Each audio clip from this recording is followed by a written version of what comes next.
Travail de passe à partir d'un jeu de conservation. Carré 15 mètres par 15 mètres. 4 joueurs à la périphérie, opposés à 2 joueurs à l'intérieur donc, du carré. Les joueurs peuvent se transmettre dans un premier temps la balle donc, en jeu libre. Ensuite, on fera varier la situation et on la fera évoluer vers un 2 touches de balle. Les joueurs au niveau du centre du carré vont essayer donc de se déplacer pour récupérer la balle. Au bout de 3 interceptions pour les joueurs rouges, on inversera les rôles, on fera passer 2 autres joueurs au milieu, de manière à faire varier à chaque fois donc, le rôle de chacun, du chasseur et des gens qui conservent la balle.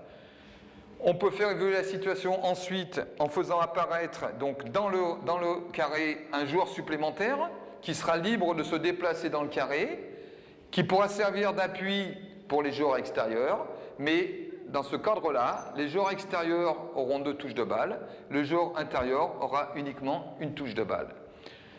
Dans un premier temps, on restera en 2 touches de balle et une remise, et on pourra faire varier la situation éventuellement vers une touche de balle de partout.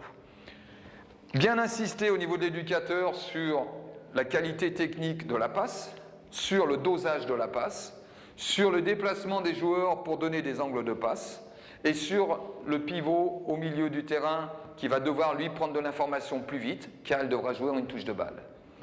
Nécessité, prise d'information, réalisation correcte, dosage de la passe, angle de passe.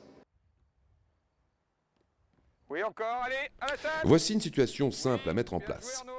L'exercice de base du FC Barcelone, utilisé dans toutes les catégories avec de nombreuses variantes liées à l'espace de jeu, au nombre de joueurs, au rapport numérique et aux exigences techniques.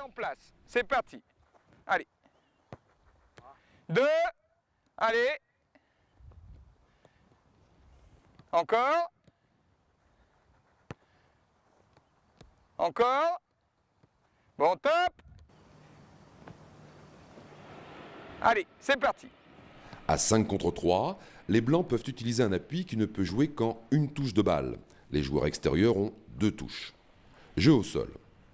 On perçoit bien ici la nécessité de prendre l'information pour enchaîner, de voir avant de recevoir. Le jeu. Encore. Allez chasser les gars. 1. Pivot les gars. Pour lui c'est un peu serré au niveau de la surface. Les déplacements sont très importants pour se montrer disponible aux porteurs et offrir des angles de passe. Faut pas faire de contrôle si vous servez du pivot les gars. Ça va être compliqué.